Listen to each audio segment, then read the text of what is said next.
actually think I will always get it. Sometimes I will, sometimes I won't. But I know if I do this, it'll push me back. So right here, though. Here, it's going to come to that. That's out.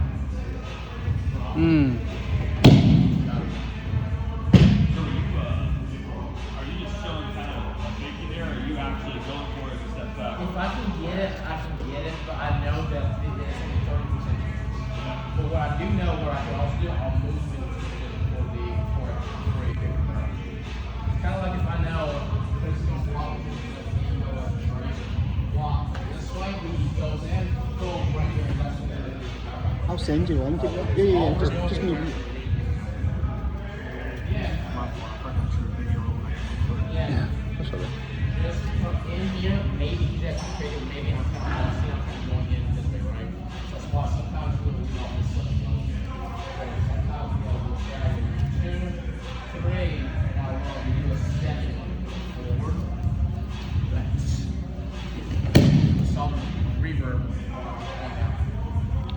Are you hoping that he steps straight back or at an angle, or is it that not important? He's gonna do it, or he actually gets thrown. Yeah, but I mean, when he steps back, are you trying to make him step back in a direction or just straight back? Doesn't matter. It's irrelevant. So because I'm coming down, I'm trying to put my heel directly behind us. And we have to go over top of his head. Okay.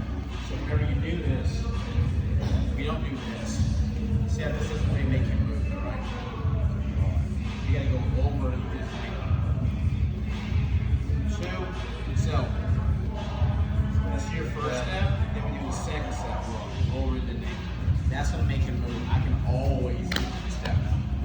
Yeah. Just make sure you go over top of the knee. If you throw him, you throw him. If you don't, I don't really care. If you can move him out of the way, it's gonna drop, it's gonna be a big drop. Okay. Makes sense? Yes, sir. All right, let's go.